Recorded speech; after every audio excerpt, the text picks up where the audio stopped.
में रानी विक्टोरिया, इसमें क्या होता है हीमोफीलिया में, अगर कहीं ब्लड निकल जाता है तो रुकने का नाम नहीं लेता, और रुकने का नाम नहीं लेता तो क्लोटिंग रुकती नहीं है और रक्त का प्रवाह ज़्यादा हो जाता है। और रक्त हेलो गाइस, कैसे हो आप सब?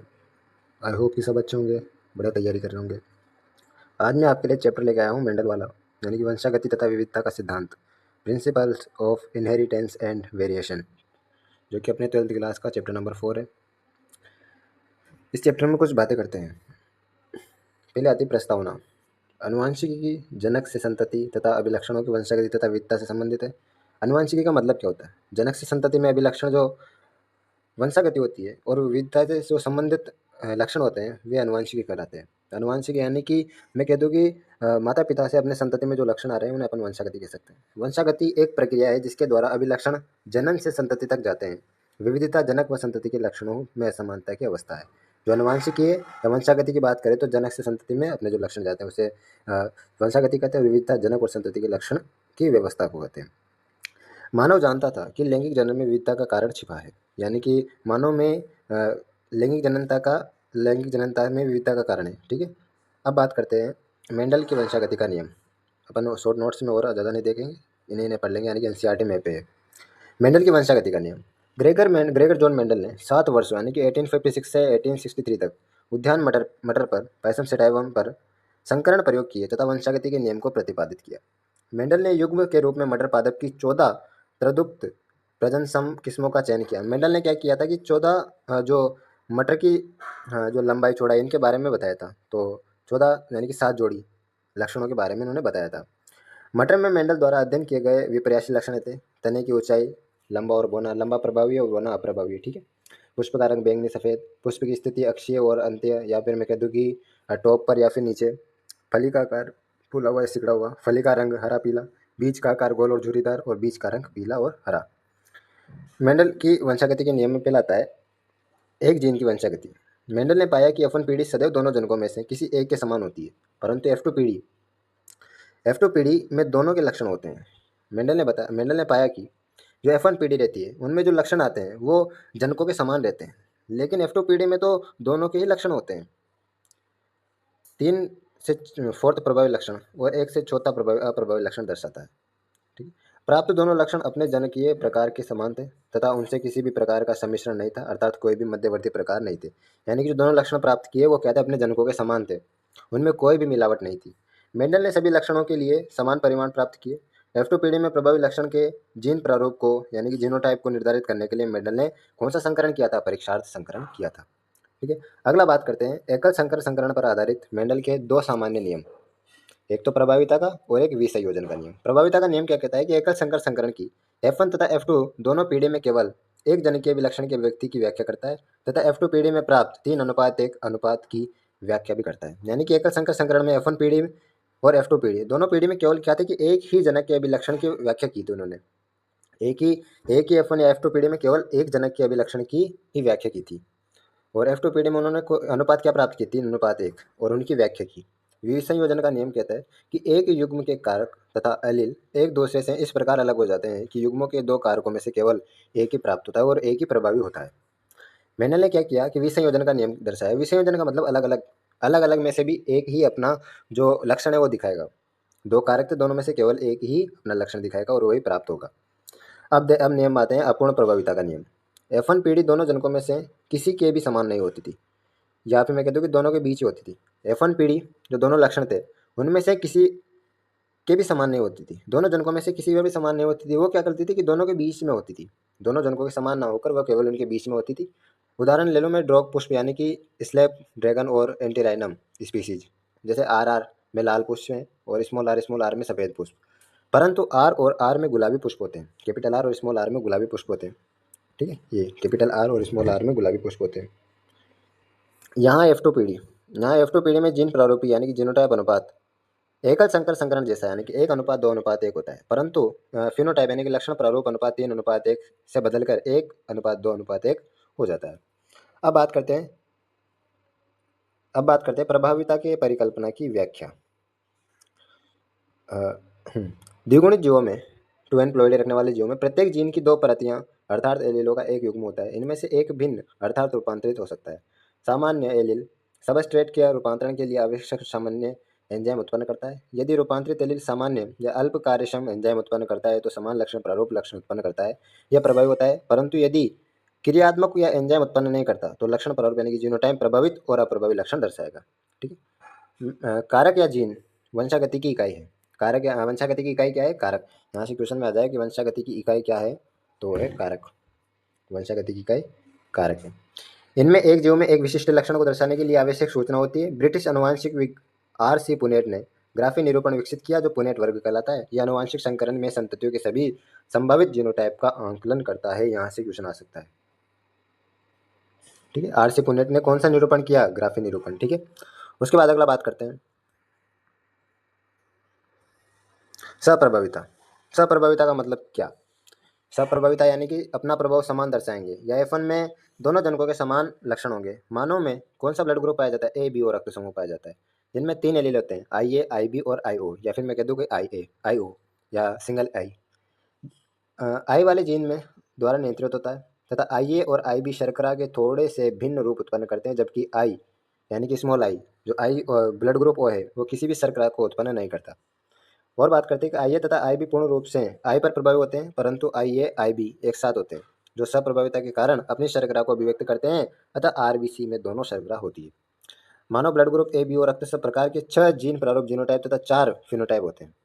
अब बात करते हैं बहुप्रभाविता की। एकल जीन कई लक्षण प्रभावी जीनोटाइप व्यक्ति दर्शा सकता है। यह उपापचयी पथक्रम पर एक जीन का प्रभाव है जो भिन्न लक्षण प्रारूपों में योगदान देता है। उदाहरण के लिए जो अपने पास कुछ बीमारियां हैं जैसे फिनाइल कीटोन्यूरिया एकल जीन एक जीन पर आधारित है जो क्या करती है कि मानसिक अवमंदन करती है और बाल तथा त्वचा की वर्णकता में कमी आती है।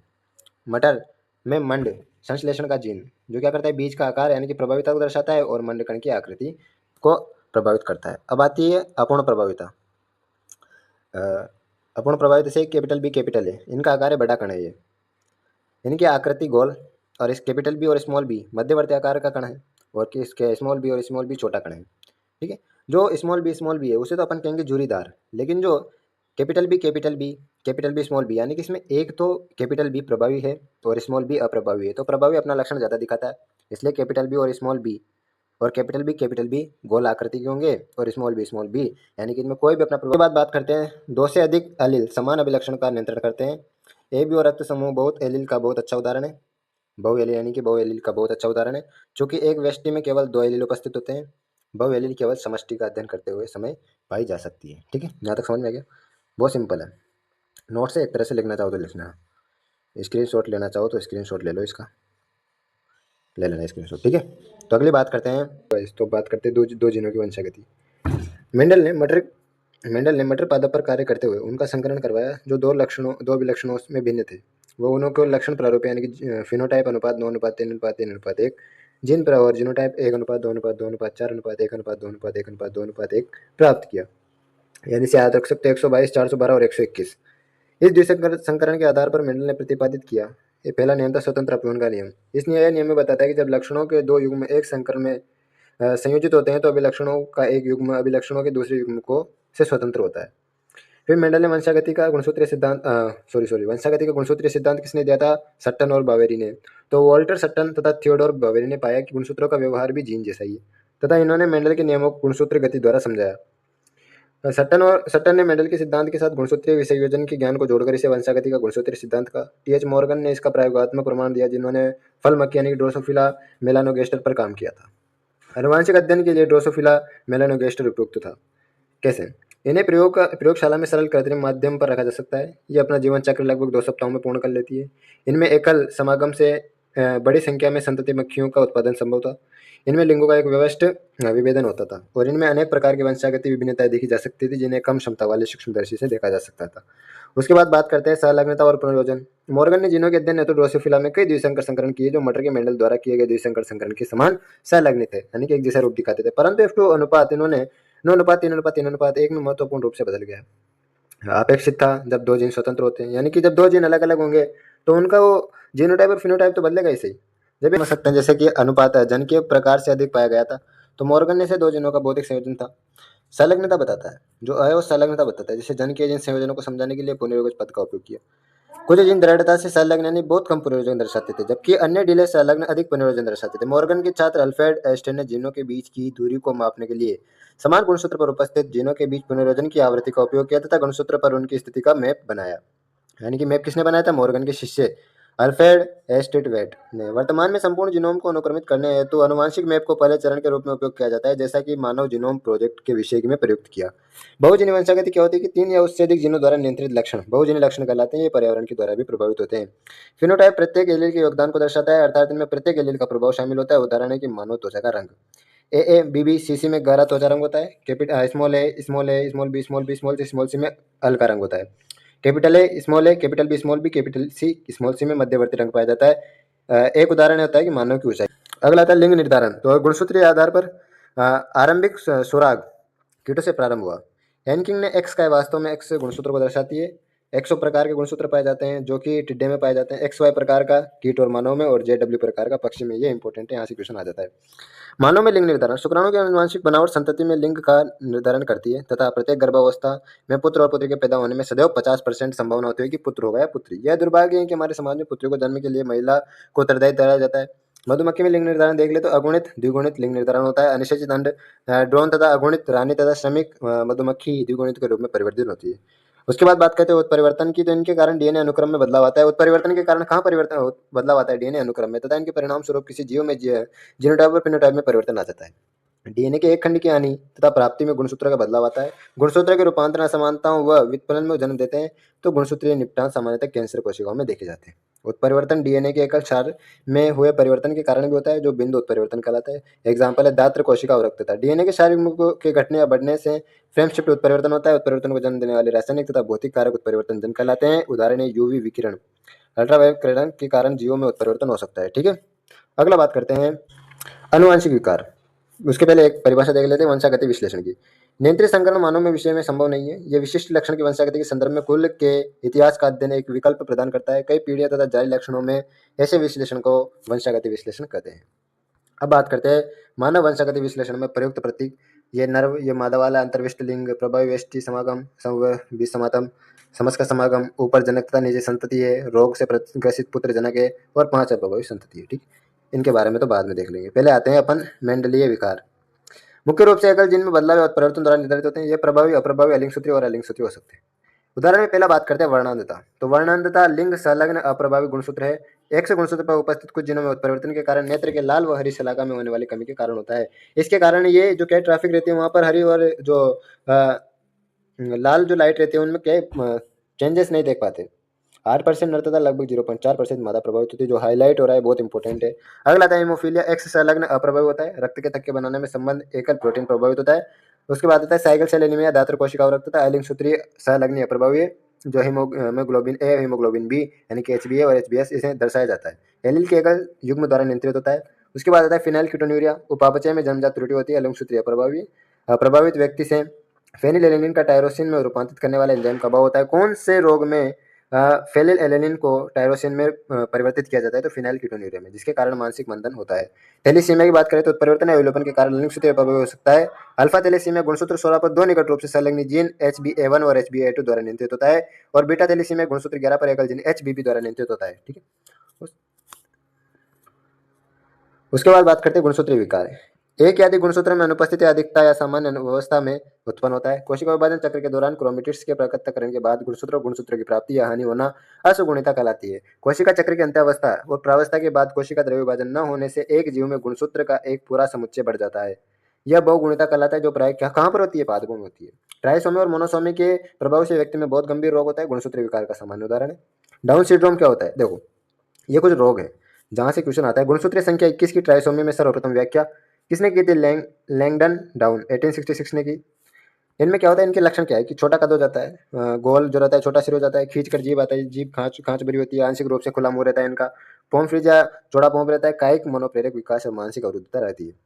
क्लाइन फैक्टर सिंड्रोम क्या होता है? कैरियोटाइप होता है 47XX, यानी कि एक्स गुणसूत्र में एक एक्स की वृद्धि हो जाती है, अधिकता हो जाती है। व्यक्ति समग्र रूप से प्रधान होता है, हालांकि इसमें गायनिक्रोमेस्टिस में भी व्यक्त होता है, जिससे व्यक्ति बांझ होता है। यानी कि ये औरतों में अगर पाया जाता है तो ये क्या होता है? बांझ होती है, गाय बच्चे पैदा नहीं कर सकती। संटर्नल सिंड्रोम ये एक्स गुणसूत्र की अनुपस्थिति के कारण होता है, अर्थात एक्स सहित 45 स्थिति, यानी कि एक गुणसूत्र एक्स गुणसूत्र की कमी आ जाती है। ऐसी महिला बांझ होती है क्योंकि अन्य द्वितीय लैंगिक अभिलक्षणों की कमी के साथ साथ अंडाशय अल्प विकसित होता है, यानी कि इनमें और महिलाओं जैसे लक्षण नहीं आते, कुछ पुरुषों जैसे आ जाते हैं, यानी से अपन कह दे कि दाढ़ी मूंछ का आना, यानी थोड़े थोड़े लक्षण उनके आ जाते हैं, और ये क्या होती है, बांझ होती है। ठीक है, अगला बात करते हैं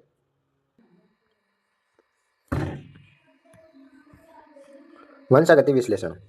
अलिंग सूत्री प्रभावी लक्षण जैसे कि मायोटोनिक दुष्पोषण और अलिंग सूत्री अप्रभावी लक्षण यानी कि दात्र कोशिका अवरक्तता। ठीक है, ये कुछ जीन्स हैं जिनको अपन को याद रखना है। अब अगला बात करते हैं कुछ पॉइंट्स जो कि इम्पोर्टेंट है हमारे लिए। देखो, इनको भी याद करना है, इंपॉर्टेंट है, आ भी सकते हैं। टीएच मॉर्गन ने पाया कि ड्रोसोफिला में पीली काय तथा श्वेत नेत्र के जीन निकटता से संलग्न थे तथा उनके द्वारा केवल 1.3% पुनर्रोजन दर्शाया गया है, जबकि नेत्र तथा छोटे पंखों वाले 37.2% पुनर्रोगन दर्शाता है। टीएच मॉर्गन ने बताया कि जो ड्रोसोफिला रहती है उनमें पीली और श्वेत नेत्र वाले जीन निकटता से संलग्न थी।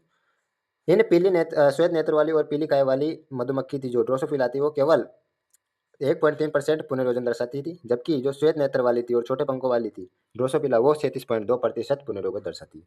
मधुमक्खी में नर समसूत्रण द्वारा शुक्राणु उत्पन्न करते हैं। मधुमक्खी में नर कौन से विभाजन द्वारा, समसूत्रण द्वारा शुक्राणु उत्पन्न करते हैं। इनके पिता नहीं होते, जो मधुमक्खी में नर रहता है इनमें पिता नहीं होते, इस प्रकार इनमें पुत्र नहीं हो सकते, परंतु इनके दादा होते हैं तथा इनके पौत्र हो सकते हैं, यानी कि पोते पोते हो सकते हैं। सिस्टिक फाइब्रो हाँ हेलो सिस्टिस फाइब्रोसिस अलिंग सूत्रीय अप्रभावी विकार है। गुणसूत्रीय विकार का अध्ययन आसानी से कैरियोटाइप के विश्लेषण द्वारा किया जा सकता है। वंशानुगत उत्परिवर्तन का अध्ययन एक कुल की वंशागति बनाकर किया जा सकता है। एक आता है रानी विक्टोरिया की कुल की वंशागति हीमोफिलिक वंशों की संख्या को दर्शाती है क्योंकि यह रोग की वाहक थी। इनमें रानी विक्टोरिया, इसमें क्या होता है, हीमोफीलिया में अगर कहीं ब्लड निकल जाता है तो रुकने का नाम नहीं लेता, और रुकने का नाम नहीं लेता तो क्लोटिंग रुकती नहीं है, और रक्त का प्रवाह ज़्यादा हो जाता है, और रक्त का प्रवाह ज़्यादा होने से उसमें रक्त का प्रवाह ज़्यादा होने से उनमें क्या होता है कि ब्लड की कमी आ जाती है, जिससे कि उनकी मृत्यु हो जाती है, अंततः उनकी मृत्यु हो जाती है। थैलीसीमिया दात्र कोशिका अवरक्तता से भिन्न होती है। थैलीसीमिया एक परिणात्मक समस्या है जिसमें ग्लोबिन अणु अत्यल्प मात्रा में संश्लेषित होता है, जबकि बाद वाला रोग ग्लोबिन को संश्लेषण की गुणात्मक समस्या है। तो ये वेरी शॉर्ट नोट्स थे, इनको पढ़कर चल जाना, बहुत शॉर्ट है। यहाँ से आ जाएगा, आपकी क्वेश्चन बैठ जाएगा। अगर फिर कमी लगे तो मैं अपने हैंड राइटेड नोट्स बता दूंगा आपको, उनको पढ़ लेना, आ जाएगा नीट में, यहाँ से क्वेश्चन बैठ जाएगा, कुछ नहीं है ज़्यादा। ठीक है, तो चैनल को सब्सक्राइब कर लो, लाइक करो, कमेंट करो। जो भी समस्याएं कहीं भी पूछने में आए, दिक्कत आए तो बताने में, तो मैं बताऊंगा आपको, समझ लो एक बार। अगर समझ में नहीं आता तो कमेंट करो पूरा विस्तार से। अगर आप चाहो कि नहीं सर ये ऐसा नहीं पढ़ सकते हम, या ये ज़्यादा ही शॉर्ट हो जाएंगे, तो मैं आपको थोड़े लॉन्ग टाइप में क्वेश्चंस और उनके नोट्स प्रोवाइड करा दूंगा। ठीक है, तो मिलते हैं अगली वीडियो में, बाय।